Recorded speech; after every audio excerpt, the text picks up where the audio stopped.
Title: A stranger gave me proof my husband was cheating on me, and now I got revenge. They say ignorance is bliss until a total stranger shatters your entire world with a single message. One photo, one location, one truth I was never meant to see. And just like that, my perfectly curated life exploded in silence. I didn't beg. I didn't confront. I gathered evidence, played dumb, and planned the most strategic, public takedown of the man who thought he could humiliate me behind closed doors. Watch until the end to see how I turned his betrayal into my blueprint for revenge. And if you've ever been lied to by someone who smiled through it, subscribe, because this channel exposes every damn mask. Chapter 1: The Rainy Morning That Changed Everything.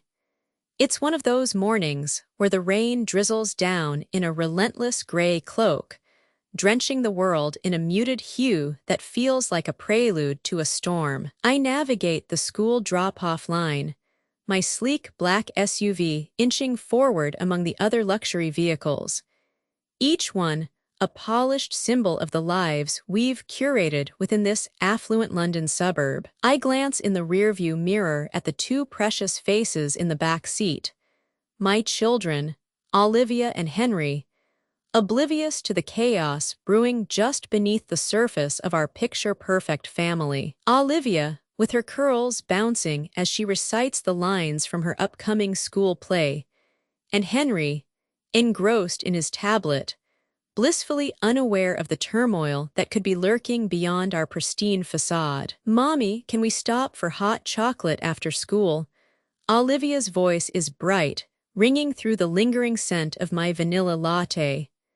"Of course, sweet pea," I reply, a smile plastered on my face.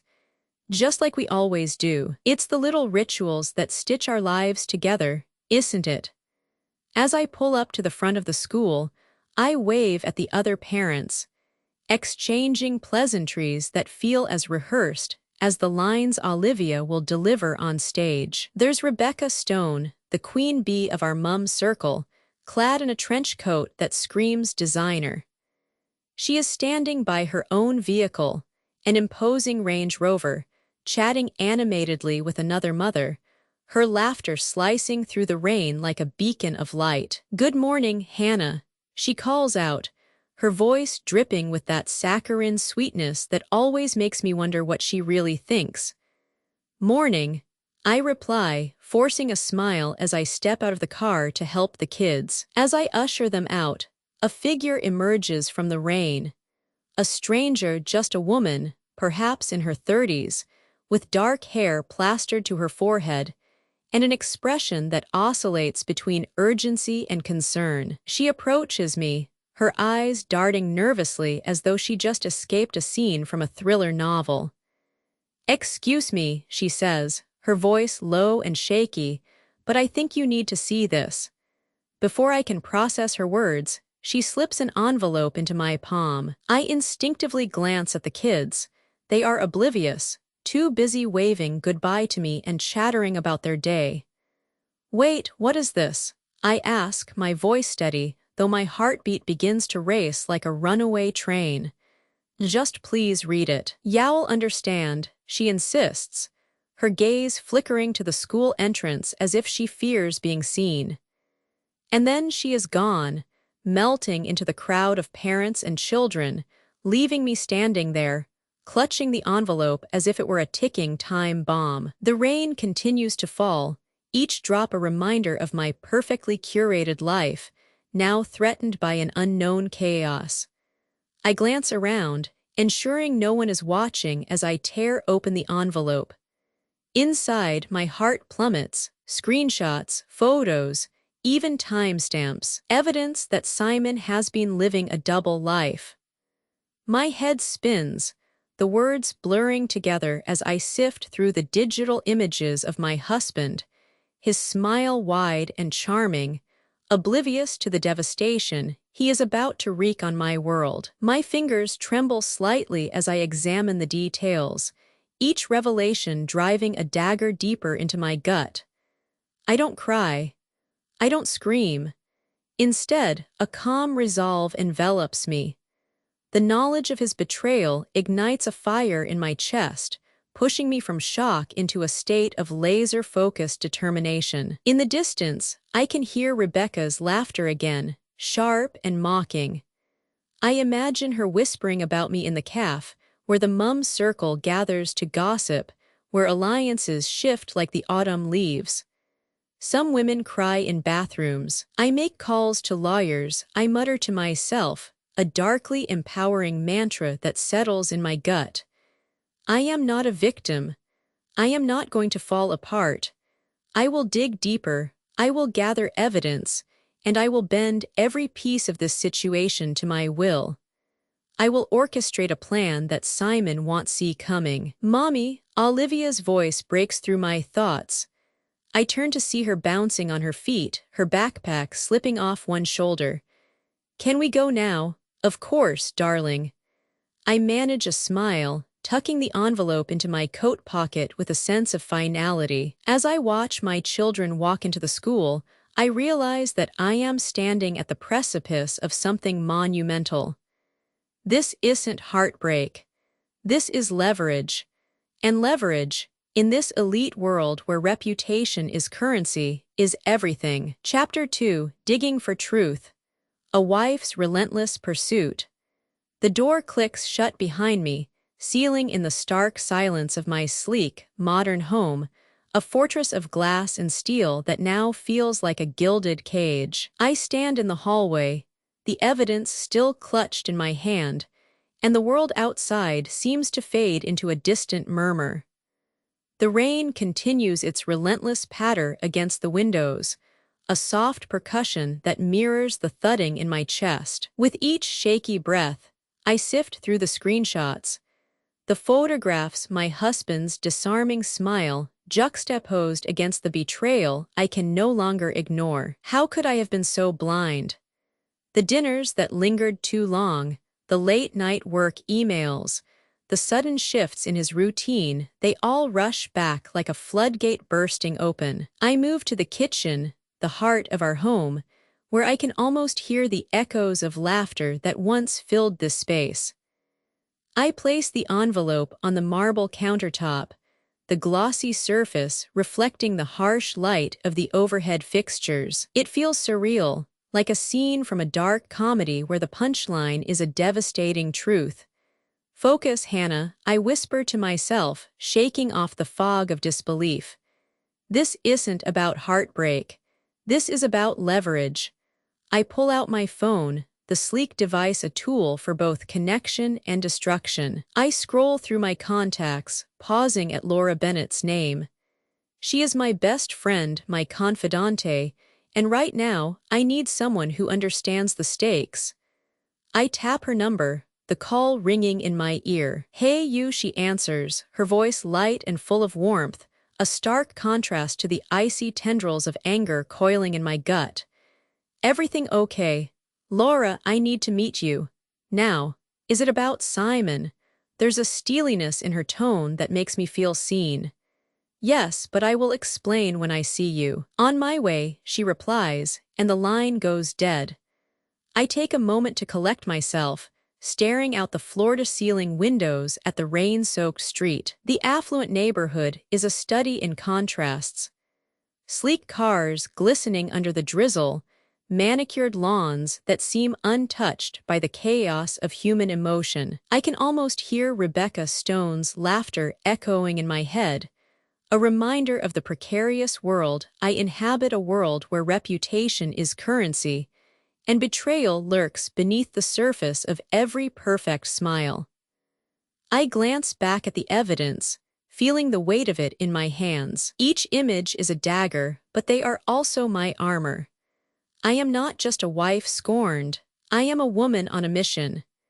Memories flood back, the way Simon used to hold me, the promises he made under the stars, the way he'd look at me as if I were the only one in the room. Each recollection now feels tainted, laced with a bitterness that clings to my throat.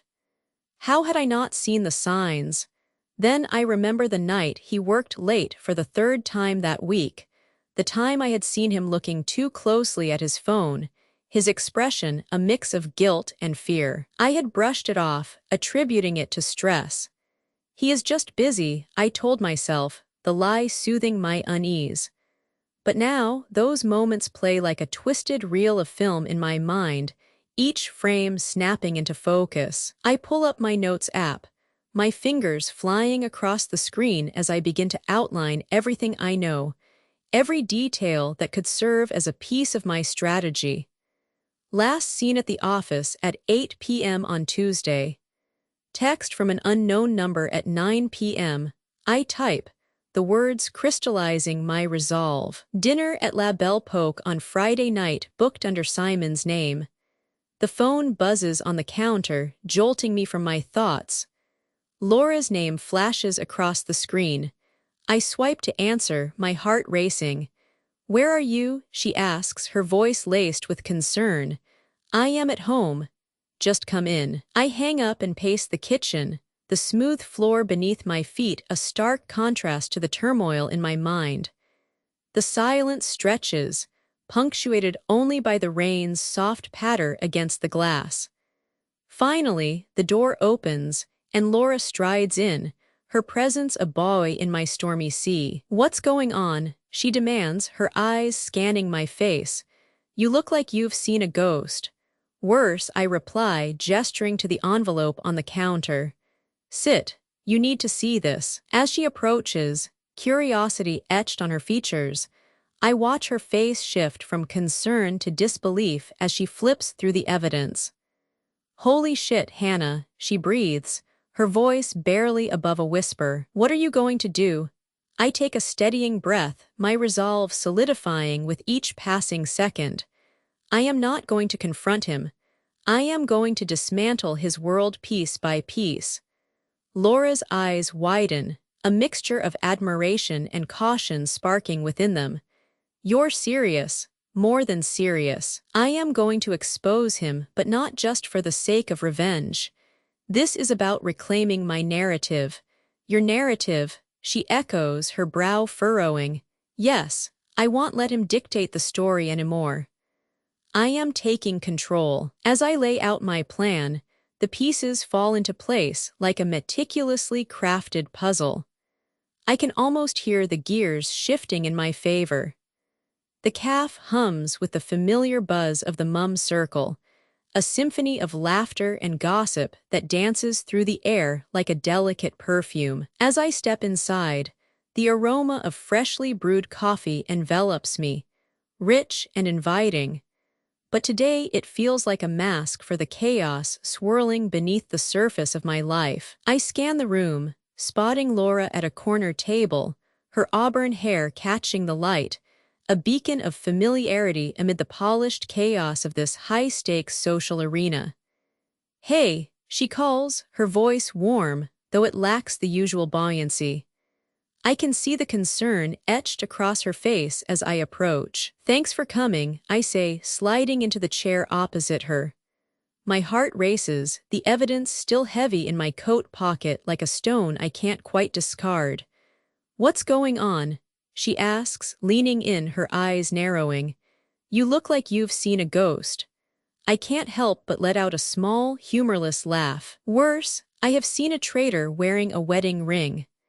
I pull the envelope from my pocket, my fingers trembling slightly as I slide it across the table. "Is this about Simon?" Her brow furrows, a mixture of concern and curiosity. I nod, watching as she opens the envelope. The tension in the air shifts, thickening like the froth on top of a cappuccino. She begins to sift through the contents, her expression evolving from confusion to disbelief to anger, each emotion flickering across her face like a well-rehearsed stage play. "Holy shit, Hannah," she breathes, her eyes wide as she scans the evidence. This is insane. "What are you going to do?" "First," I say, my voice steady despite the chaos inside, "I am not going to confront him. I am going to dismantle his world piece by piece." With each word, I feel a rush of empowerment, as if I am shedding the weight of being the perfect wife and stepping into the role of a strategist, a tactician in a war where my heart is the battlefield. Laura leans back, absorbing my words, her gaze sharp. You're serious. This isn't just about getting even, it's about taking control. Yes, I take a deep breath, the caffeine-laden air filling my lungs. I refuse to be the victim in the story. I am going to expose him, but not just for the sake of revenge. This is about reclaiming my narrative. The calf is a whirl of activity around us mothers chatting animatedly, children giggling as they dash in to grab hot chocolates, the barista expertly crafting drinks, but I am in a different realm, one where I am a queen plotting her next move. I will help you, Laura says, a fierce determination igniting in her eyes. We can gather more evidence. We need to make sure this is bulletproof. I can almost hear the gears in my mind shifting as I nod, her support a lifeline I didn't realize I needed. Exactly. I have already noted down his recent activities. We need to find out who this woman is. Does anyone else know? She asks, her voice dropping to a whisper as if the very walls of the calf might betray us. No one. At least, not yet, I reply, feeling a sense of urgency wash over me. But I need to be careful. Simon thrives on appearances, and I don't want to tip him off. As we strategize, I can't help but glance around, observing the other mothers in their designer outfits, the air thick with their carefully curated lives. Rebecca Stone is at a nearby table, her laughter ringing out like a clarion call, sharp and piercing. I can almost see the invisible threads of gossip she weaves, pulling on the social fabric of our community. Do you think Rebecca has heard anything? Laura asks, her voice punctuated with worry. Probably, I reply, the thought twisting in my stomach.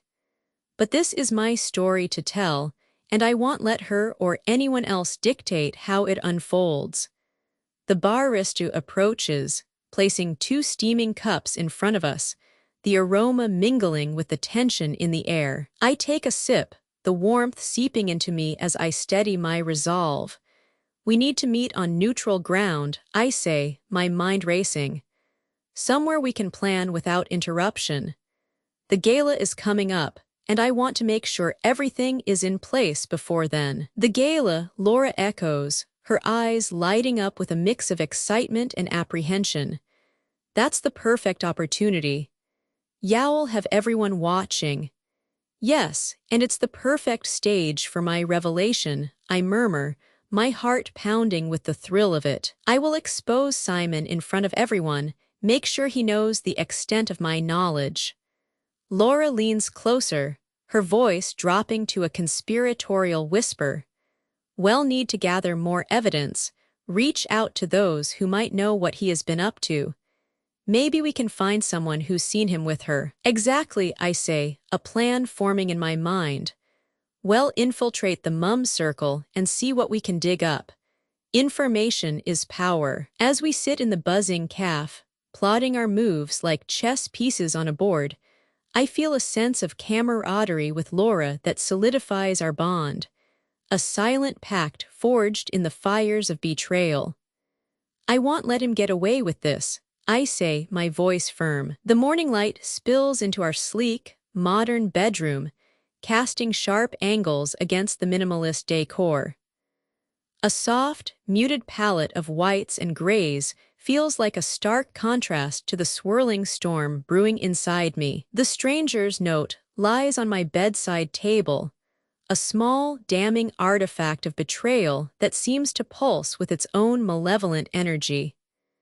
I stare at it, willing my mind to dismiss it as a figment of an overactive imagination, but it's no use. The truth is etched in the pixels of those screenshots, in the timestamps that now haunt every corner of my thoughts. As I pull myself out of bed, the weight of the note presses down on my chest like a leaden blanket. I move through the motions of getting ready, my hands steady but my mind racing. Simon's recent oddities play on repeat in my head late nights, at the office that suddenly stretched into weekends. The way Head started to guard his phone like it was a state secret. I have always been the dutiful wife, the one who supported his ambitions, but now I feel like a blindfolded player in a game I didn't sign up for.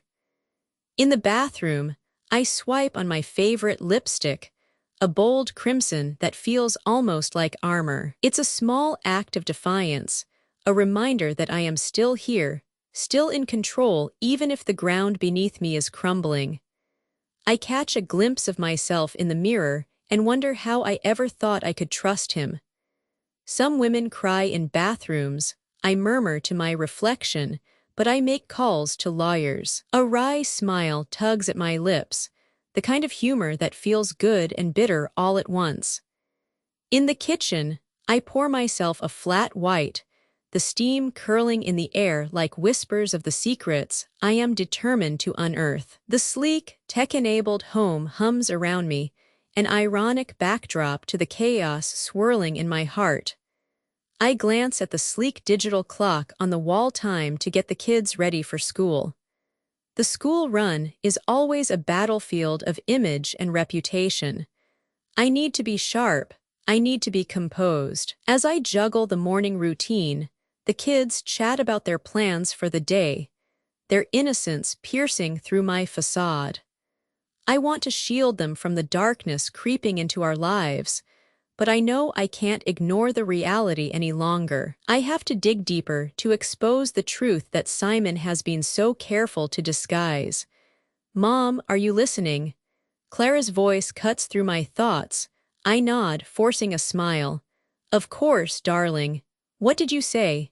But I am not truly present. My mind is already mapping out my next steps, planning how I will peel back the layers of Simon's deception. It's not just about finding the truth, it's about reclaiming my life, my identity. As we head out the door, I glance back at the note lying on the table. "Soon," I whisper under my breath. "Soon, I will have the answers I need." The kitchen is a symphony of sleek lines and polished surfaces, a space designed for both form and function.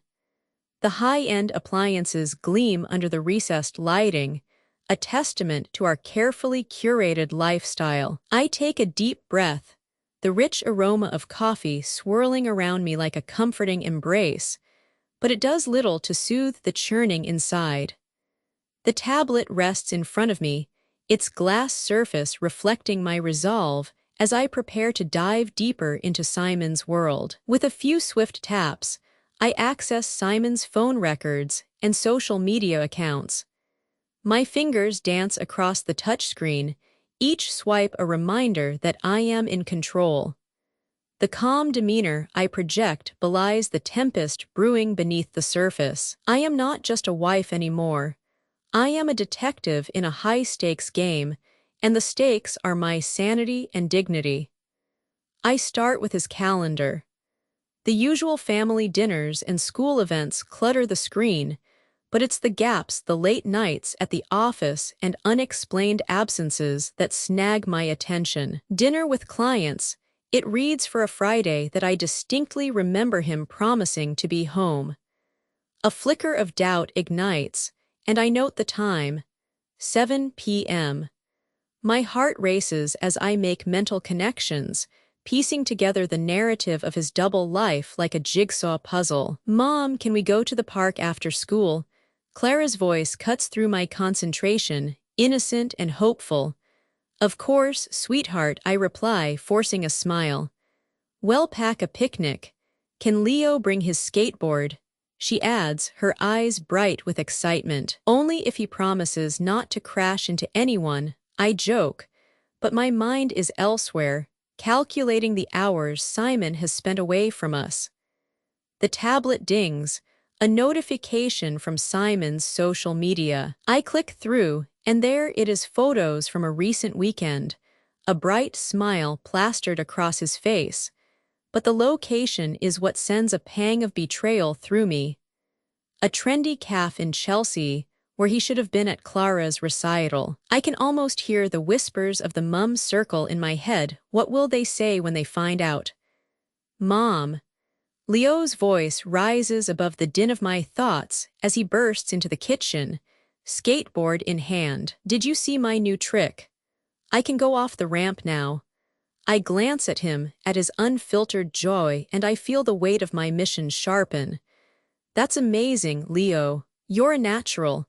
I say, clapping my hands together, but inside I am calculating. If Simon is at a calf with someone else, then I need to know who.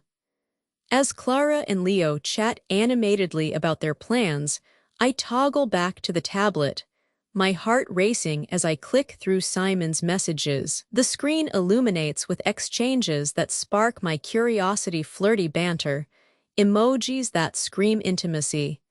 You don't need a raised voice to destroy a man. Just proof, I remind myself quietly, channeling my inner strength. I am building a digital dossier, each piece of evidence a calculated step toward reclaiming my life. The facade I have maintained for so long feels increasingly fragile, but I am not afraid. I am ready to dig deeper. Each revelation brings me closer to the truth, and I won't stop until I find it. The morning rush is a well-practiced ballet of chaos. I navigate through our sleek, modern walk-in closet, the soft hum of the house mingling with the distant echo of Clara and Leo's laughter. Each garment hangs like a silent witness to my unraveling life. And today, I need something that speaks to the new Hannah, the one who refuses to be a victim. I reach for a tailored blazer, a deep navy that complements my fair skin and adds an air of authority. It's a piece that says I mean business, even if I am merely dropping the kids off at school. I slip it on, feeling the structured fabric hug my shoulders, a reminder that I am still in control, even when everything else feels like it's slipping away. As I pull a crisp white blouse from its hanger, I catch a glimpse of myself in the full-length mirror. The reflection staring back seems foreign yet familiar, a woman on the brink of something profound, something transformative. I smooth down the fabric, and for a fleeting moment, I consider how easy it would be to shatter this illusion with a single tear. But no, today is not about tears, it's about strategy. Mom, can you help me find my other sock? Leo's voice cuts through my reverie, and I turn, ready to juggle the roles of detective and parent. Of course, sweetheart. I call back, but my mind is already racing ahead, planning how to extract information from the other mothers at pickup. I know the mum circle will be buzzing with gossip, and I need to position myself right in the middle of it, poised and polished. Mom, the blue one. Leo's voice rises again, and I rush to his room, stepping over his skateboard sprawled across the floor like a rogue soldier. As I dig through the mountain of mismatched socks, I can't help but feel the weight of my mission pulling at me. Why do you have to wear socks at all? I tease, tossing a pair of brightly colored ones his way. You could just go barefoot and make a fashion statement. He giggles, his innocent laughter a bomb against the storm brewing inside me. But then my feet will be cold. True, true. Can't have cold feet during school, I reply, my mind swirling with thoughts of Simon. His secrets are like shadows lurking in every corner of my life, and I can't afford to let them dim my sparkle today.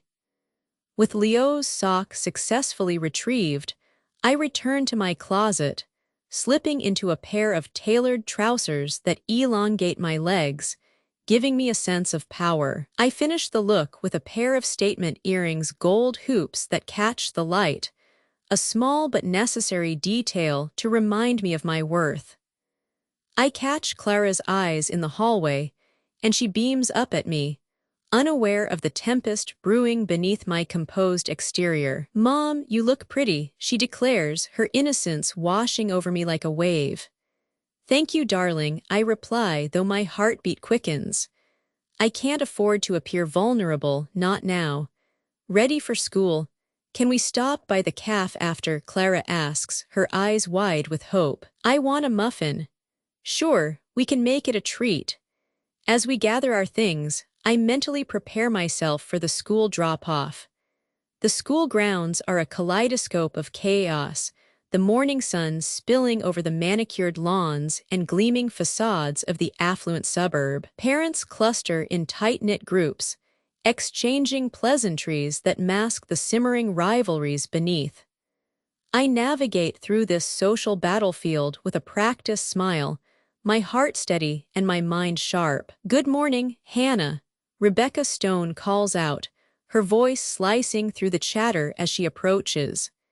She is the queen bee of the mum circle, her perfectly styled hair and designer handbag a testament to her status. I know I must tread carefully. Her loyalty is as fickle as the London weather. Morning, Rebecca, I reply, matching her energy. How was your weekend? Did you end up at the hotel in Portofino? Of course. Splendido was divine, but I think we're all still recovering from the wine tasting. She laughs, a lightness in her tone that belies the sharpness of her gaze. I can feel the weight of her scrutiny, but I hold my ground, positioning myself just right. Sounds heavenly. Simon and I have been meaning to escape for a weekend, I say, letting the words hang there like bait. Her eyes flicker, a momentary flicker of interest before she masks it with a practiced smile. Ah, yes, Simon. Always the busy man, she replies, her tone dripping with a sweetness that feels almost saccharine. I can sense the tension in the air, a current of unspoken truths swirling around us. He has been swamped with work lately, but I am sure he will manage to carve out some time for us, I add, my voice steady as I probe for any hint of gossip. Work can be so demanding, can't it? I heard he has been putting in late hours. Do you think he is stressed? She leans in slightly, her expression feigning concern, but I can see the curiosity dancing in her eyes. Stressed? Maybe, I say, letting the word linger, watching her reaction. But you know how it is he thrives under pressure. As we engage in this verbal dance, my mind races through the possibilities. The other mothers are eavesdropping, their ears pricked like attentive hounds. I catch snippets of their conversations, phrases like dinner with clients, and you wouldn't believe who I saw, each loaded with implications. Did you hear about the gala coming up? Rebecca shifts topics, her gaze darting to catch the attention of another mother, as if the mere mention of the event could shift the tide of our conversation. I hear it's going to be quite the affair. You must attend, Hannah. Oh, I wouldn't miss it, I say, my heart rate quickening. This gala is my stage, and I will make sure all eyes are on me and Simon when the time is right. The bell rings, slicing through the gathering chatter, and children spill out like confetti. Clara and Leo race toward me, their laughter infectious, momentarily pulling me from the undercurrents of adult treachery. Did you see my new backpack, Mom? Leo beams, showcasing a vibrant design that seems almost too bold for his shy demeanor. It's fantastic, Leo, very stylish. As I step through the threshold of my sleek, modern home, the familiar scent of lavender and vanilla wafts through the air, a soothing contrast to the frenetic energy of the school drop-off. The chic minimalism of my surroundings, white walls accentuated by framed monochrome photographs of happier times, feels like a sanctuary, a domain where I can craft my next moves without distraction. I lock the door behind me, the click echoing like a starting gun in my mind, and head straight to my home office. It's a space designed for focus and productivity, infused with clean lines and the subtle luxury of a high-end workstation. My desk, polished and uncluttered, is a blank canvas waiting for the brushstrokes of my revenge. Settling into my ergonomic chair, I pull out my tablet, the screen brightening to greet me as it hums to life. I take a moment to breathe, drawing in the tranquility of the space before diving into my thoughts. The adrenaline from the school run still buzzes beneath my skin, a reminder that I am not just a mother, I am a woman who has a plan. I open a new document titled Operation Expose Simon. The words feel electric as I type, each keystroke propelling me further into the realm of strategy. I need a comprehensive outline, a tactical playbook that will turn the tables on the man who thought he could pull the wool over my eyes. Step 1. Confirm the evidence. The stranger's note had been a catalyst, but I need more than just whispers and screenshots. It's time to dig deeper: social media, old texts, even the breadcrumbs of his calendar. Step 2. Identify allies. Laura, my best friend, is a natural choice, but I can't forget the mum circle. Their gossip is a double-edged sword. It could either cut Simon down or slice me apart if I am not careful. I remember Rebecca's lingering gaze, her curiosity piqued. Perhaps it's time to turn the tide of gossip in my favor. Step 3. Gala execution. The upcoming gala at the Imperial Palace is not just a social event. It's the perfect stage for my grand reveal. I imagine the glimmering chandeliers, the laughter, the clinking of glasses. It will be a masquerade of sorts, and I will be the queen, adorned in the finest dress, while Simon remains blissfully unaware of the storm brewing behind my smile. With each point, my confidence swells. This isn't merely revenge, it's reclaiming my narrative, rewriting the script of my life. Am I angry? I ask myself, fingers paused above the keys. Yes, deep down, there's a simmering rage, an indignation that's been festering beneath the surface. But it's paired with clarity, a sharp clarity that focuses my energy into a powerful weapon. As I finalize the outline, I lean back in my chair, a smirk tugging at the corners of my mouth. You don't need a raised voice to destroy a man, just proof. The clock ticks steadily in the background, a rhythmic reminder that time is of the essence. I glance at the family photos adorning my desk. Clara's toothy grin, Leo's wild hair standing on end, captured moments of joy that now feel bittersweet. They deserve a mother who stands tall, a mother who won. Chapter 3. An Unlikely Alliance. Friends turned Avenger.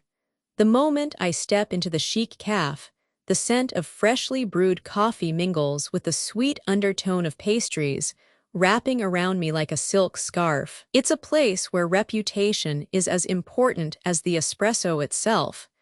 And today, I feel the weight of my own precarious image pressing down on me. My heart races not from the caffeine, but from the anticipation of what I am about to do. I scan the room, the bright light bouncing off glass and polished wood, illuminating the otherwise muted colors of the decor. The mum circle is gathered at their usual corner table, a huddle of perfectly manicured nails and designer handbags, their laughter ringing out like a siren's call. They are animated, their conversations a flurry of gossip and social maneuvering, blissfully unaware of the storm brewing just beneath the surface of my poised exterior. I catch glimpses of them. Rebecca Stone, the queen bee of our little hive, her laughter a sharp note that carries across the space. Sarah, her loyal follower, nodding enthusiastically at every word. I wonder if they know how fragile their own alliances are, how quickly the FOD can crack. I suppress the urge to roll my eyes. Their lives are a curated gallery of perfection, perfect children, perfect homes, perfect husbands. If only they knew the truth lurking in the corners of my life. There's Laura, my best friend, waving frantically from a corner table, her smile a beacon amidst the polished chaos. Relief floods through me. She is my anchor in this tumultuous sea of betrayal, the only person who knows the truth behind my husband's charming facade. I weave my way through the tables, careful to maintain an air of nonchalance, but internally, I am a tightly wound spring ready to unleash chaos. "Hey you," Laura greets, her voice a mix of warmth and urgency. Her eyes widen as she takes in my face, the tension etched across my features. "You look like you've seen a ghost." "More like I am haunted," I reply, sliding into the chair opposite her. I am not sure how much longer I can keep this up. "Breathe, Hannah. We're going to figure this out." Her words are soothing, but they also ignite a flicker of determination deep within me. I can't just sit here, drowning in anxiety. I have a plan, and it's time to share it with the one person I trust completely. "I found more evidence," I say, lowering my voice, even as the buzz of chatter swirls around us. "Photos, text messages. It's worse than I thought." Laura leans closer, her expression shifting from concern to fierce resolve. "Then we need to act. No more waiting around. It's time to show Simon that he is not as untouchable as he thinks." I nod, feeling a rush of adrenaline. This is it. The beginning of my retribution. I glance back at the mum circle, still lost in their own world, and a dark smile creeps across my lips. They have no idea what's coming. As I settle into the cafe's corner, the world outside fades into a blur of rain-slicked streets and hurried footsteps. Here, in the warmth of this bustling haven, I start to feel the sharp edges of my reality. The aroma of rich coffee envelops me, a bittersweet reminder that sometimes comfort can be a disguise. Laura's eyes are locked onto mine, a mirror reflecting my own turmoil. "You look like you're about to jump out of your skin," she says, her voice a mix of concern and determination. "What's going on?" I take a deep breath, savoring the moment before unleashing the chaos I have kept bottled up. "I found out more about Simon," I say, my voice lowered to a near whisper, as if speaking too loudly might shatter the fragile calm we've built. "It's worse than I thought. I have proof." Her brow furrows, and I can see the gears turning in her mind. "What kind of proof?" She presses, leaning closer, her latte momentarily forgotten. I pull out my phone, scrolling through the damning evidence. The screenshots and photos, once mere pixels on a screen, now feel like a weighty dossier in my hands. "Look at this," I say, sliding the phone across the table. The stark contrast of our lives, her vibrant, carefree existence against my crumbling facade, feels almost absurd. As she studies the images, her expression shifts from shock to an intense focus. "Hannah, this is huge. He is not just cheating, he is living a double life." "What's your plan?" I can't help but smirk at the fire igniting within her. That's the thing, I am done being the dutiful wife. No more tears. It's time for strategy. I want to expose him not just to me but to everyone. I want him to feel the consequences of his actions. Laura nods, the corners of her mouth turning up in a conspiratorial grin.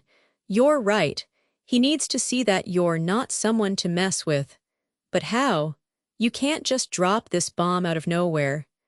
I can feel the gears of my mind clicking into place. The gala is coming up, one of those ostentatious events where everyone will be there, including the mum circle.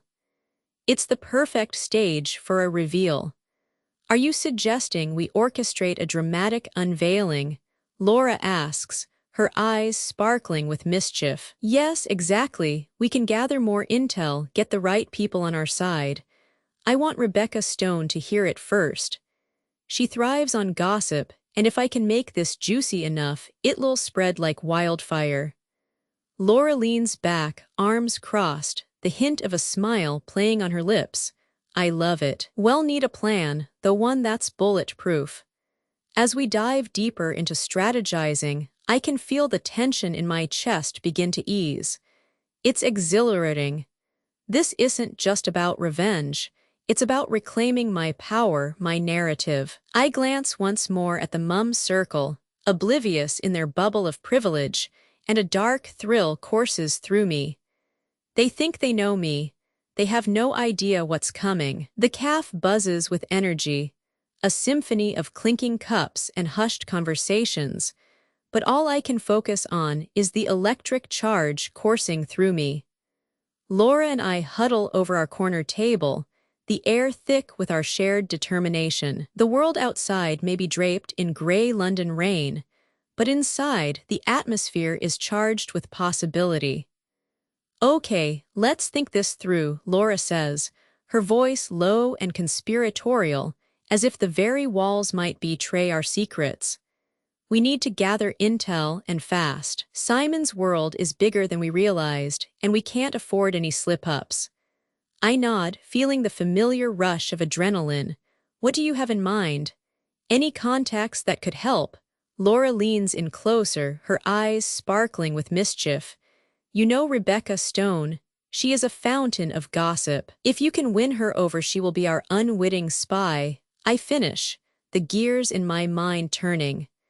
Rebecca, with her perfectly coiffed hair and penchant for drama, could be the key to decoding Simon's double life.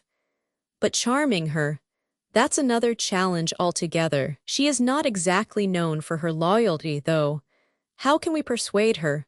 Laura grins, her enthusiasm infectious. We could make it a social affair. You know how she loves a bit of intrigue.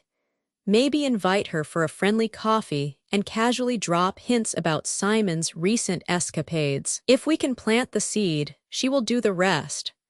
The thought sends a shiver of excitement down my spine. Planting seeds, indeed. And while she is busy whispering in the ears of the mum circle, we can gather more evidence ourselves. Exactly, we could infiltrate those elite gatherings, make ourselves a part of Simon's world. It's all about perspective, right? We need to get a closer look at the players. I lean back, allowing the weight of Laura's words to sink in. You're right. There's nothing like first-hand experience. If I can blend in and observe, I might catch him slipping up. And if I can get Rebecca on my side, it'll be even easier. The calf hums around us, but I can feel the tension crackling between us, the thrill of a plan taking shape. The mum circle is a battleground where image reigns supreme, but today, I am armed with information and purpose. What about Simon's work colleagues? They might have insights into his schedule or habits, Laura suggests, her brow furrowing in concentration. We could leverage your connection with his assistant. She knows everything. Brilliant. I can drop by the office under the guise of a surprise lunch. A casual chat, nothing too direct, I reply, the words flowing easily now. And if I play my cards right, I might be able to extract some juicy tidbits. Just remember, Hannah, the facade is everything. You'll need to keep your cool, Laura cautions, her tone serious but laced with excitement. This is about more than just revenge. It's about reclaiming your power. As I absorb her words, I feel the adrenaline morphing into a steely resolve. I am not just a wronged wife. I am a woman ready to reclaim her narrative. A dark smile flickers across my lips as I glance once more at the room. With every delicate clink of porcelain and the soft hum of chatter surrounding us, I feel the weight of my plans settle comfortably in the pit of my stomach. Laura and I may have begun this conversation as two women plotting revenge, but now, as she leans in with an earnest expression, the atmosphere shifts. It's no longer just strategy. It's about solidarity. I remember the first time I found out Ian was cheating, Laura says, her voice a soft murmur amidst the calf's din. I thought we were perfect. I thought love was supposed to be easy. She pauses, a flicker of pain crossing her features. But perfect lives are often just impressions, aren't they? Her words resonate deeply, echoing the very foundation upon which my own world was built. It's the illusion of control, I reply, my voice steady. We curate our lives like Instagram feeds, but the reality can be so much darker. Laura's eyes glimmer with understanding. Exactly. I felt like I was drowning in betrayal. It's what made me realize I had to take back my power. She leans back, crossing her arms, the fire in her demeanor rekindled. When I finally told him I knew, it was like I'd been holding my breath. I didn't just want to hurt him, I wanted to reclaim who I was. I can't help but admire her resilience. You did what I thought I could never do.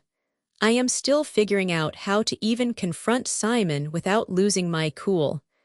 Her laughter is light, almost musical. You don't need a raised voice to destroy a man. Just proof. You're already steps ahead with your evidence. Now it's about using that to write your narrative. The warmth of her words washes over me, igniting a fierce determination. You're right. It's not just about revenge. It's about rebranding myself, stepping out of the shadows of his deceit. Laura raises her cup, the rich aroma of coffee filling the air between us. To new beginnings, then. To new beginnings, I echo, clinking my cup against hers, the sound ringing with promise. As we sip, the cafe transforms from a mere backdrop into a sanctuary of shared stories and vulnerability. We exchange tales of our pasts, and with each shared experience, I feel the bond between us deepen. This isn't just a partnership forged from betrayal, it's a sisterhood built on the ashes of our former selves. Do you remember the gala last year? Laura asks, a playful glint in her eye. The one where you wore that stunning red dress. You looked like you owned the room. I could tell Simon was proud. I chuckle, the memory igniting an unexpected warmth. Yes, but I was also blissfully unaware. I thought we were the envy of everyone, when in reality, I was just a pawn in his game. But not anymore, Laura affirms, her voice filled with conviction. No more playing nice. The mum circle won't know what hit them. Her words stir something within me, a blend of excitement and anticipation. I am ready to reclaim my narrative, to turn this tide of betrayal into a powerful wave of self-discovery. As we finish our drinks, I can almost taste the victory waiting for me. The gala is just days away, and with Laura by my side, I know this is just the beginning. The cafe door swings open with a gentle chime, and the brisk London air hits my face like a refreshing slap. I step out, invigorated, as if I have just left a war room rather than a chic establishment filled with artisanal pastries and whispering mothers. The street is alive with the hustle of parents gathering their children from the nearby school, each one clad in designer coats and pushing sleek strollers that seem to glide rather than roll. Laura walks beside me, her laughter still echoing in my ears, a sweet sound that contrasts with the sharpness of our mission. I can't believe I am diving back into this world, I say, shaking my head. The mum circle is a minefield, and I am the one holding the detonator. They won't see it coming, Laura replies, her eyes sparkling with mischief. And once we plant those seeds of doubt about Simon, it'll be like a game of dominoes. One little push, and everything will start to fall. I smile at the thought, the image of Simon's pristine life crumbling before the judgmental eyes of the circle. Do you think Rebecca will be as easy to manipulate as we hope? She has got her ear to the ground, and if she senses a shift, she will be on high alert. Exactly why we need to butter her up, Laura insists, her tone playful yet confident. A few well-placed compliments about her impeccable taste in shoes, and she will be eating out of your palm. You just need to make sure to keep the focus off Simon, at least for now. Make her feel like she has got something to offer. Flattery and intrigue, I muse, feeling a surge of excitement. Two of her favorite things. The bustling street fills with the chatter of parents exchanging pleasantries and the laughter of children, but my mind is a whirlwind of strategy. I scan the faces around me, each one a potential ally or enemy, depending on how I play my cards. Reputation is everything in this suburb, the currency that commands respect and fear in equal measure. Let's do a dry run at the school drop-off tomorrow, I suggest suddenly. We'll see how the dynamics shift, and I can gauge Rebecca's mood. If I can make her think I am still her friend, I might be able to slip in some of that juicy intel. Perfect, Laura agrees, her enthusiasm infectious. And remember, act like everything is normal. This is your life, Hannah. You're just a devoted wife, nothing more. Devoted wife, I repeat, the phrase tasting bitter on my tongue. If only they knew the truth. But that's the beauty of it, isn't it? I am not just a devoted wife anymore. I am a woman on a mission. As we walk further down the street, the sun peeks through the clouds, casting a warm glow over the pavement. A group of mothers stands outside the school gates, their laughter ringing out like a siren song, beckoning me back into the fold. I can feel the tension tightening in my chest, a blend of apprehension and resolve. Tomorrow's the day, I confirm, my voice steady. No more hiding. I am ready to take control. Laura nods, her expression resolute. Together, we'll rewrite the narrative. This is just the beginning. Chapter 4, The Gala Setup. A night of reckoning. The soft hum of my home office surrounds me like a cocoon. My sleek, modern sanctuary, with its walls of pristine white and accents of deep navy, feels both familiar and foreign. It's a space where I have curated my life, filled with the kind of luxury decor that whispers of wealth and sophistication. But tonight, it's a battlefield, a command center for my carefully orchestrated revenge. As I sit at my polished mahogany desk, I glance at the surveillance screens flickering with snippets of Simon's double life. Images of him laughing with someone who isn't me, their intimacy captured in grainy snapshots, a betrayal etched into every pixel. My fingers dance over the keyboard, organizing the evidence into neat folders, each labeled with timestamps and details. It's a digital dossier that would make even the most ruthless private investigator blush with envy. I have rehearsed this moment in my mind 1,000 times. The gala is just hours away, and I can already envision the scene. The grand entrance of the venue, glimmering chandeliers dripping with crystals, the chatter of the elite echoing in the air like a symphony of privilege. I will be among them, but not as the devoted wife standing at her husband's side. No, tonight, I will be the conductor of chaos. I rise from my chair and walk over to the full-length mirror, my reflection staring back at me with an intensity that makes my heart race. The designer dress hugs my figure perfectly, a deep emerald green that complements my eyes and screams confidence. I smooth my hair back, imagining the admiring glances from the other mothers, the whispers of envy peppering the air. Taking a deep breath, I begin to rehearse my speech, the words rolling off my tongue with increasing conviction. Ladies and gentlemen, tonight is a celebration of transparency and truth. I can almost hear the gasps, the shocked faces of my so-called friends. I have always believed in loyalty, but loyalty is a two-way street. Each line feels like a dagger, sharper than the last. I can see Simon's face contort in disbelief, the moment of realization crashing over him like a tidal wave. I will not just expose him, I will annihilate the very foundation of his carefully constructed facade. Tension coils in my stomach like a tightly wound spring, but I refuse to let it immobilize me. You don't need a raised voice to destroy a man, just proof.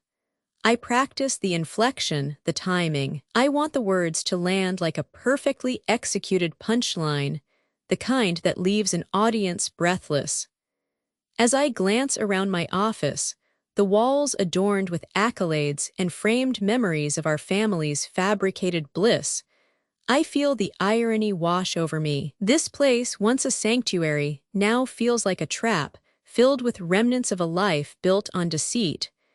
But it's also a fortress, fortified by my resolve.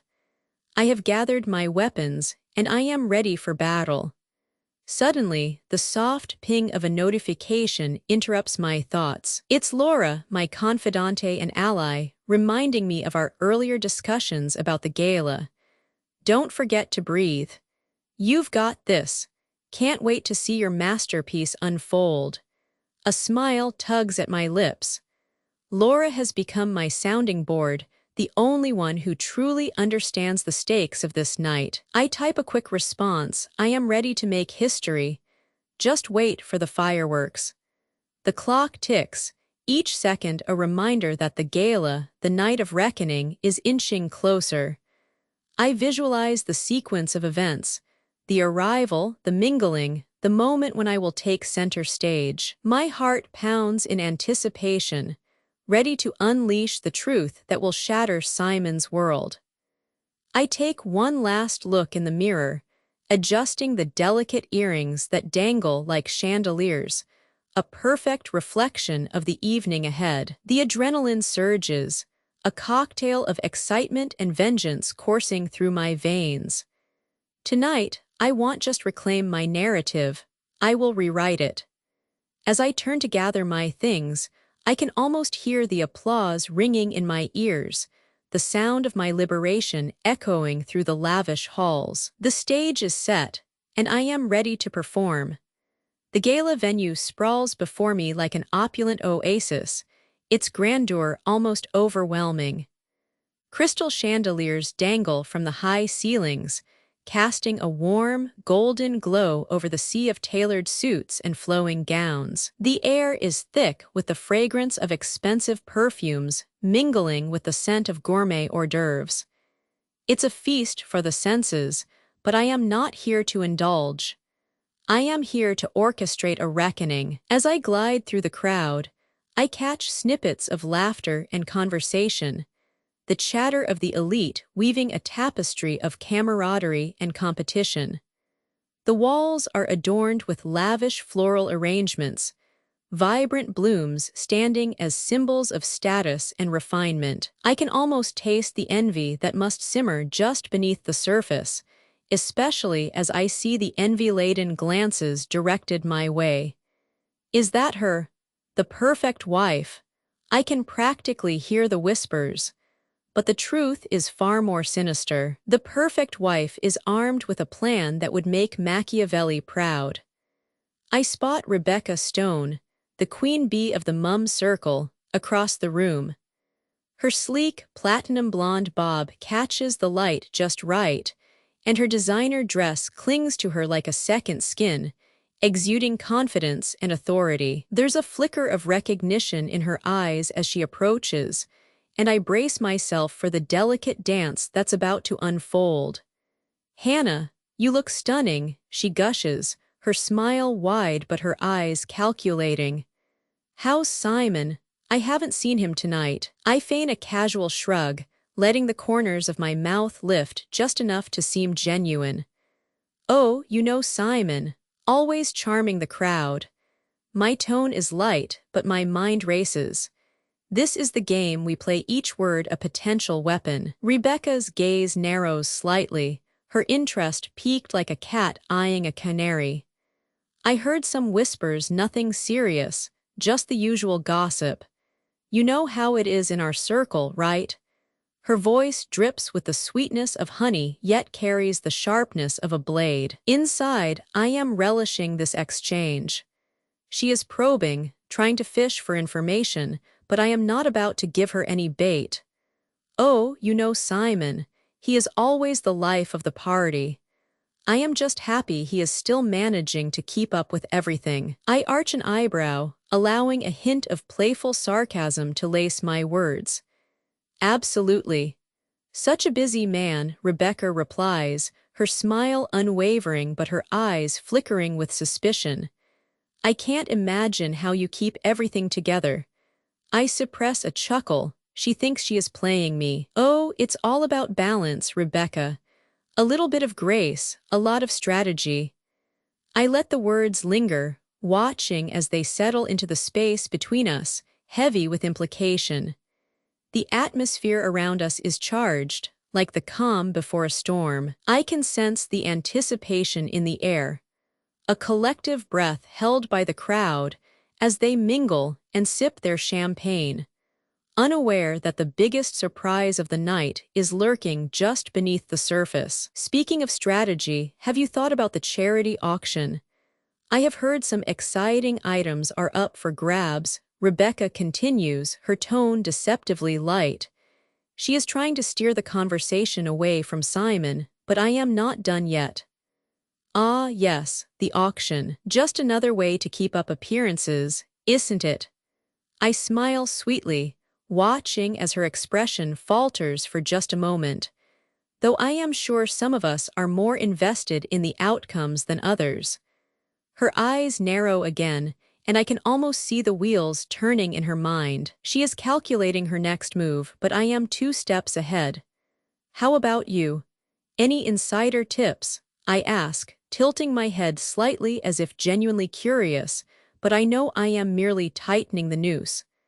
Let's just say I have my sources, she replies, her smile now a tight line. We stand there, 2 women locked in a silent battle, each trying to outmaneuver the other, the stakes higher than either of us can fully comprehend. The main ballroom of the gala pulsates with energy, a sea of laughter and clinking glasses, where the elite of London gather under the soft glow of crystal chandeliers. Each guest seems to glide through the space, enveloped in the kind of confidence that comes from knowing their worth, both social and financial. The scent of expensive perfumes mingles with the aroma of gourmet hors d'oeuvres, creating an intoxicating blend that makes the air feel rich and heavy, almost like a promise of indulgence. I stand at the edge of the crowd, my emerald dress flowing around me like a second skin, and watch Simon work the room. He is the charming husband, the charismatic father, the man everyone seems to gravitate toward. His laughter rings out, a melodic sound that feels like a knife twisting in my gut. They don't know what I know. They don't see the cracks in his polished facade, the betrayal lurking just beneath the surface. As he leans in to whisper something into the ear of Rebecca, his smile bright, eyes twinkling, I can't help but feel a rush of contempt. They think he is so charming, so magnetic, but I see the truth. He is nothing but a skilled actor in a play that's about to unravel. I glance around the room, taking in the opulence, the swirling gowns, the tailored suits. The chandelier casts a golden hue over everything, illuminating not just the decor but the carefully curated images everyone presents. Here, reputation is the currency, and I am about to become the ultimate banker. My heart races as I mentally prepare for the reveal. I won't just expose Simon, I will dismantle everything he stands for. The thought sends a surge of adrenaline through my veins, each pulse a reminder that tonight, I am in control. You don't need a raised voice to destroy a man. Just proof, I remind myself, the mantra echoing in my mind like a battle cry. I overhear snippets of conversation, the kind that fills the air with a sense of camaraderie and competition. Did you hear about the latest holiday in the Maldives? One woman breathes, her voice dripping with envy. I simply must get my husband to book us a villa there next summer. I can almost picture their luxury escape, the sun-kissed beaches, the effortless glamour. But those dreams are about to come crashing down like a sandcastle under a relentless tide. Simon, I call out, forcing a bright smile as I step into the fray, my presence demanding attention. The moment he turns, I can see the flicker of surprise in his eyes, quickly masked by a practiced charm. You've been busy, I observe, feigning innocence as I glide closer. Just making sure everyone is having a good time, he replies, his voice smooth as velvet, but I can sense the tension beneath it. There's a glimmer of worry in his eyes, a fleeting moment that tells me he knows something is coming. Of course, darling, you always were the life of the party, I say, my tone light yet edged with something sharper. As we exchange pleasantries, I can feel the weight of the moment pressing down on me, the anticipation crackling in the air like static before a storm. I scan the room, taking note of the guests gathered around us, their faces bright with mirth, blissfully unaware of the tempest brewing within me. Each laugh feels like a countdown, each moment a step closer to the detonation I have been orchestrating. "Have you seen the auction items?" I ask, a casual inquiry that serves as a distraction, yet I am acutely aware of the strategic nature behind my words. "I heard the private yacht trip is quite the catch." "Yeah, it's supposed to be incredible," he responds, his gaze flickering back to the mingling crowd. "I should probably check on a few guests." I catch his eye, holding it a fraction longer than necessary, letting him know I am still here, still watching. "Just remember, Simon, appearances can be deceiving," I murmur, a subtle warning wrapped in a sweet smile. As he turns to engage with another guest, I feel a rush of satisfaction. He might think he is still at the helm of this charade. The moment has arrived. I stand on the stage, the spotlight a warm halo around me, illuminating the golden fabric of my dress and casting dramatic shadows across the polished floor. The chatter fades, replaced by an electric silence that hangs in the air, thick with anticipation. Every eye in the room is trained on me, a sea of curious faces adorned with smiles that now teeter on the edge of uncertainty. This is the moment I have been waiting for, the culmination of my meticulous planning. My heart races, but I remind myself to breathe, to steady my voice as I prepare to unveil the truth that has lurked in the shadows for far too long. "Ladies and gentlemen," I begin, my tone even and poised, "thank you for gathering here tonight. We're here not just to celebrate, but to reflect on the bonds we share and the truths we often overlook." I let the words hang, a tantalizing bait cast into the waters of gossip and speculation. I catch Simon's eye, and for a brief moment, I see the flicker of panic that dances across his features. It fuels me, igniting a fire of resolve deep within. This is not just about revealing his betrayal, it's about reclaiming my power, my narrative. "Tonight, I want to talk about fidelity," I continue, the word rolling off my tongue like poison. "About truth versus illusion, about the faces we wear in public and the ones we hide in private." I take a deliberate step forward, the hem of my dress brushing against the edge of the podium, an anchor in this turbulent sea of emotion. A murmur ripples through the crowd. I can see Rebecca Stone's face pale, her carefully crafted facade cracking. I can almost hear her thoughts racing. What does she know? What's coming? But I am not here for her. I am here for Simon. "Some of you may have heard whispers," I say, letting the insinuation linger in the air, "but tonight I bring proof." I reach into my clutch, my fingers brushing against the cold, hard evidence that has fueled my fury for weeks. The room holds its collective breath as I pull out the envelope, my pulse quickening. It feels like the moment a magician reveals their trick, but this isn't illusion. This is reality, and reality is about to hit hard. "Here's a collection of messages," I announce, my voice steady. "Photos, timestamps, and even a few intimate notes that tell a different story than the one we've been led to believe."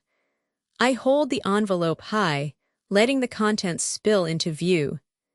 The gasp that escapes the crowd is like a physical blow, a collective realization dawning upon them. "Simon Major, revered husband, charming father," I say, my voice dripping with contempt.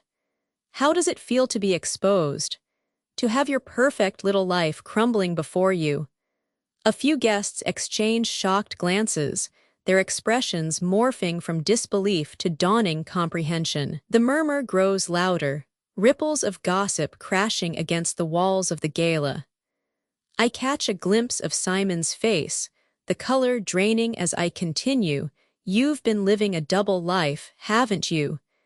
Sneaking around, lying to everyone while pretending to be the devoted partner. The air feels electric, charged with the shockwaves of betrayal. I can almost taste the fear in Simon's gaze as he steps back, his bravado faltering.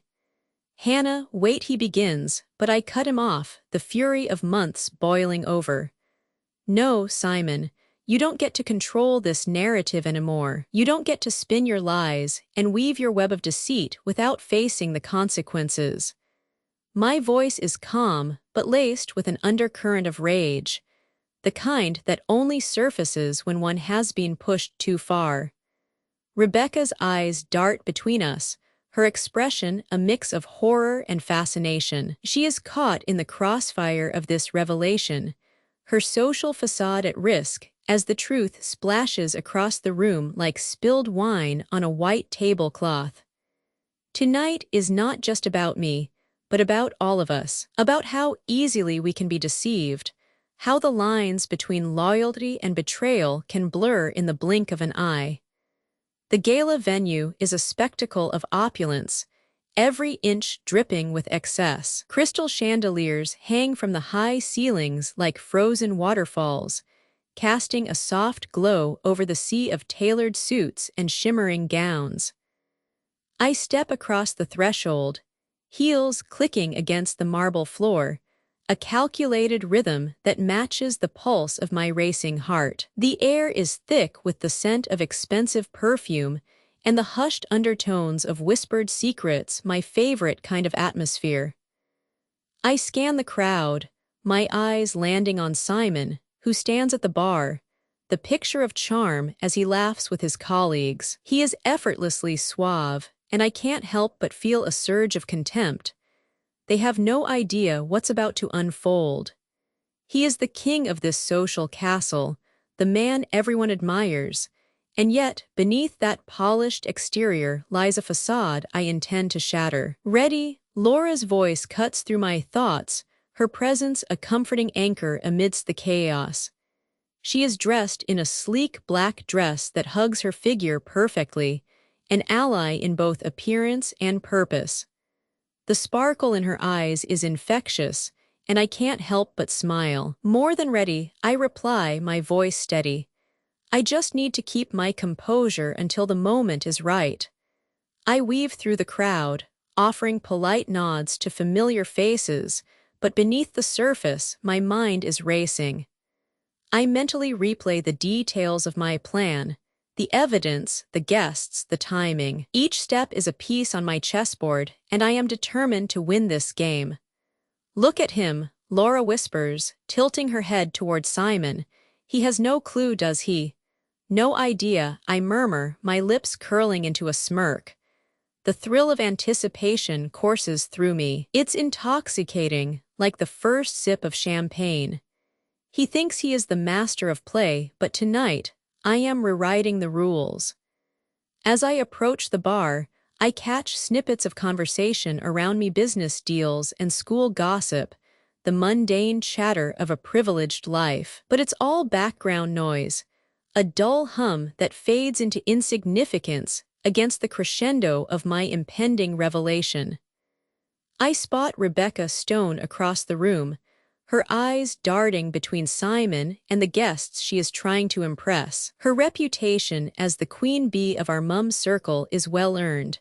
She thrives on drama and thrives on the downfall of others. I can't help but wonder how she will react when the truth comes crashing down. Let's grab a drink, Laura suggests, breaking my reverie. You need to keep your strength up for what's coming. I nod, but my appetite for champagne is overshadowed by a hunger for justice. As we approach the bar, I take one last look at Simon. The way he throws his head back in laughter feels like a dagger to my heart, but I steel myself. You don't need a raised voice to destroy a man. Just proof. With every clink of my glass, I remind myself that tonight is not about revenge, it's about reclaiming my narrative. And as the clock ticks closer to the moment of truth, I can feel the weight of my plan settling comfortably on my shoulders. The gala hums with an electric anticipation, a palpable energy that crackles through the air as guests mingle, their laughter mingling with the soft notes of a string quartet. I stand just off to the side of the main stage, the centerpiece of this extravagant affair, where chandeliers drip with crystals like icicles above the crowd. Laura and I exchange glances, our silent communication a testament to our alliance. "Everything's ready," she whispers, her eyes darting to the stage where someone is about to speak. "Ready as it'll ever be." I nod, running my fingers over the cool, sleek surface of my phone tucked into my clutch. The evidence is poised to strike, and I can feel the weight of it pressing against my palm, a tangible reminder of the power I hold. Around us, the swirl of elite socialites forms a blur of designer gowns and tailored suits. Rebecca Stone stands at the center of her own little universe, her laughter ringing out like a bell, drawing attention as she flits from one group to another, expertly weaving her way through alliances. She will never see this coming. Tonight, I will not only expose Simon, but also dismantle the very fabric of the social hierarchy she thrives on. "Look at them," I whisper, tilting my head towards Simon, who's engaged in some animated conversation at the bar, oblivious to the storm brewing just steps away. "He thinks he is untouchable, doesn't he?" Laura rolls her eyes. "He is about to learn that you can't play with fire without getting burned." The thought sends a thrill coursing through me. I watch Simon, the way he throws his head back in laughter, and for a moment, I feel the familiar pang of betrayal. But I can't afford to dwell on that now. I have a more significant plan, the meticulous orchestration of his downfall, a strategy that requires every ounce of my focus. "Everyone's gathered for the speech, this is it," Laura says, her voice edged with excitement. I catch sight of the event host approaching the microphone, the spotlight shifting to illuminate the stage. The crowd grows quiet, anticipation thickening the air. My heart races, but I draw a deep breath, steadying my resolve.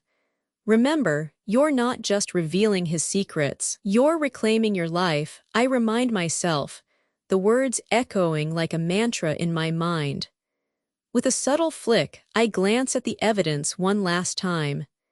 The images and texts are pristine, a professional presentation of Simon's betrayal, crafted not for pity, but for power. "Ready?" Laura asks, her voice a low murmur, filled with the kind of camaraderie that makes the weight of this moment feel lighter. "More than ready." The host's voice rises above the murmur of the crowd, welcoming everyone to the gala and setting the stage for what's to unfold. I can feel the tension building, a collective breath held by the guests, unaware that the truth they seek is about to be unveiled.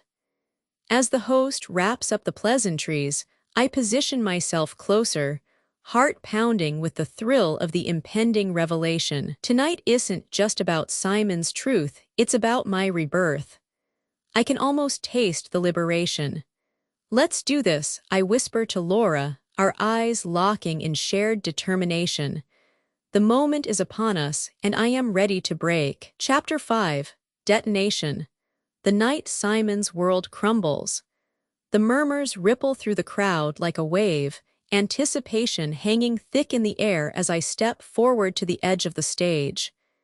Every eye is suddenly on me, their gazes sharpening, curiosity morphing into something akin to dread. I can feel the weight of the spotlight washing over me, a brilliant glow that contrasts sharply with the darkness I am about to unveil. "Ladies and gentlemen," I begin, my voice steady, infused with a calm that feels almost foreign under the circumstances. "Thank you for gathering here tonight to celebrate our community." The words flow smoothly, rehearsed yet spontaneous, like I am weaving a spell. But tonight isn't just about celebration. It's about honesty about the truth that lurks beneath our polished exteriors. I glance at Simon, standing frozen at the bar, his charming smile faltering as he realizes he is no longer the center of attention. His eyes widen, disbelief morphing into a mask of confusion. I can almost hear the gears turning in his mind. What does she know? How could she? Many of you know Simon Major as a devoted husband and father. I continue, my heart pounding but my composure unwavering. What you don't know is that he has been living a double life, one where fidelity is merely a suggestion. The gasps that erupt from the crowd are music to my ears, a beautiful symphony of shock and intrigue. I can feel the energy shift, the air crackling with tension as the truth begins to seep into the cracks of Simon's carefully constructed facade.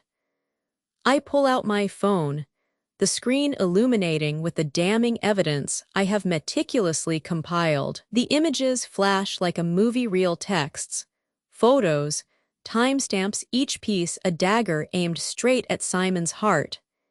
Here's the proof, I declare, my voice rising just enough to carry over the whispers that have turned into hushed conversations. This is what my husband has been doing while pretending to be the perfect partner. Simon's face contorts, anger and disbelief battling for dominance. I relish the sight, the way his carefully curated image begins to fray at the edges. It's a beautiful unraveling, one I have orchestrated with precision. Simon, do you have anything to say? I challenge, the audience now a captivated audience, their eyes darting between us like spectators at a gladiatorial arena. He opens his mouth, but the words seem to falter on his lips, the charm that once enchanted this elite circle reduced to a mere shadow of its former self. I can see the gears grinding in his mind, the realization dawning that this is not an argument he can win. Betrayal is a choice, Simon, I say, my voice low but firm, resonating with the weight of my resolve. And tonight, I am reclaiming my narrative. This isn't just about your infidelity, this is about the lives you've toyed with. The crowd shifts, whispers intensifying, confusion flaring into outrage. I can almost taste the collective betrayal, a bittersweet sensation that dances on my tongue. For every gasp, every wide-eyed stare, I feel an exhilarating rush of power. This isn't just the end of Simon's charade, it's the beginning of my liberation. As the truth washes over the crowd, I stand not as a victim, but as a force to be reckoned with. The room is a whirlwind of emotions, a cacophony of gasps and whispers that swirl around me like confetti caught in a storm. I stand at the epic enter, a paradox of power and vulnerability, as the guests grapple with the explosive truths I have just unleashed. There's a distinct shift in the air. The atmosphere has morphed from celebratory glee to a battleground of reputations. I can feel the weight of their stares, some laced with sympathy, others with a morbid curiosity that only the elite possess. They are not merely spectators, they are the judges of my fate, and I won't let Simon's deception mar my narrative any longer. Did you see his face? Laura whispers, her voice barely audible over the rising hum. She is a steady presence at my side, her eyes glinting with both pride and a hint of mischief. It's like he has been slapped with a wet fish. I allow myself a fleeting smile, the kind that brushes the surface but doesn't quite reach my core. Simon's charm, once so magnetic, has turned into a brittle mask, cracking under the weight of truth. He is floundering at the bar now, a marionette with severed strings, desperately attempting to regain control. Let's not forget, he is the one who brought this upon himself, I remind her, my voice calm, though my insides are a whirlwind of exhilaration and vindication. The crowd is electric, buzzing with indignation and disbelief. I catch snippets of conversations, each word a testament to the chaos I have set in motion. Did you hear? He was seeing someone from the office. I had my suspicions, but I never thought the words weave a tapestry of gossip that will undoubtedly be stitched into the fabric of our community for years to come. Simon's gaze locks onto mine, a mix of anger and desperation flaring in his eyes. He is trying to salvage whatever remains of his reputation, but it's evident that the audience has shifted. I can see it in their expressions, no longer enamored by his charm, but repulsed by his betrayal. "Simon, care to explain?" I call out, my voice ringing clear across the ballroom, cutting through the din like a knife through silk. He opens his mouth, but no words emerge, just a stunned silence that stretches between us, heavy and suffocating. I relish the moment. It's a reminder of the power I now wield. Betrayal isn't just a lapse in judgment, it's a choice. I continue, my tone firm, laced with the conviction I have nurtured through this ordeal. And tonight, I am not just exposing your lies, I am reclaiming my life. The applause that follows is unexpected. A wave of support that surges from the very guests I thought might turn on me. They are not merely clapping for my courage. They are recognizing the truth that Simon has tried to bury beneath a veneer of charm and affluence. I feel an exhilarating rush, the kind that courses through you when you realize your own strength. In this moment, I am not just a woman scorned. I am a phoenix rising from the ashes of betrayal, and I won't let anyone dim the brilliance of my rebirth. The gala venue, once a glittering palace of pretense, is now a chaotic blend of whispers and hurried exits. The opulent chandeliers cast a soft glow, illuminating the remnants of a night I will never forget. Guests shuffle past, their laughter laced with disbelief, as they clutch their champagne flutes like lifelines. The air is thick with the scent of expensive cologne and the faintest trace of desperation. I stand at the edge of the grand foyer, my pulse still racing from the adrenaline of the confrontation. Laura is beside me, her eyes sparkling with mischief, mirroring the chaos that surrounds us. "Did you see the look on his face?" she asks, her voice a mix of shock and delight. It's a question I have been asking myself since I dropped the bombshell.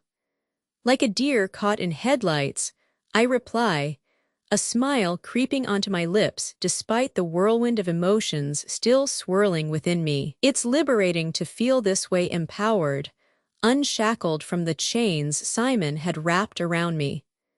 The night felt like a carefully choreographed dance, each step planned yet unpredictable, leading to this moment of triumph. As guests file past, I catch snippets of their conversations, fragments of the chaos I have set into motion.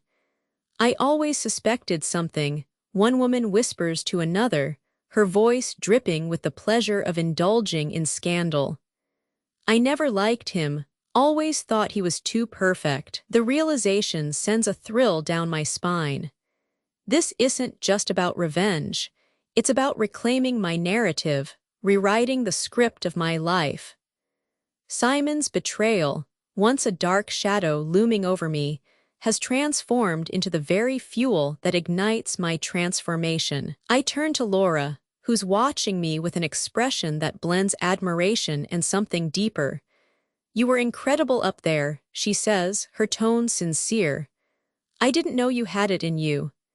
"Neither did I admit, a hint of vulnerability threading through my confident facade. But I think I have been biding my time, waiting for the right moment to strike."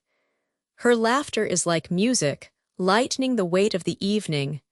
"Well, consider me your biggest fan. Who knew you had this fierce avenger inside you?" The moment is fleeting, but it solidifies the bond between us, a shared understanding that transcends the ordinary. We've always been close, but tonight, we've forged something stronger, an alliance born from betrayal and the thrill of taking back control. As I glance back at the ballroom, the scene feels surreal. Simon stands at the bar, a figure reduced to a mere shadow of his former self. The charm that once captivated this elite circle has shattered, and I can't help but revel in the sight. Turning away, I feel an exhilarating rush of freedom. This night, once a mere event on the calendar, has become a turning point, the first page of a new chapter in a book that I now get to write. Are you ready for the next step? Laura asks, her eyes alight with mischief. I nod, a confident smile spreading across my face. Oh, this is just the beginning. I am ready to embrace my life on my terms. With that, we step into the cool London air, the weight of the past lifting with each stride as we leave behind the London breeze. He thought he got away with it. He thought I'd cry, plead, disappear. Instead, I made sure the fallout was loud, legal, and unforgettable. He lost the affair. He lost the house. And worst of all, he lost control. If you've ever wanted to see what real power looks like after betrayal, like, share, and comment below with one word, done. Because sometimes revenge isn't petty, it's precise.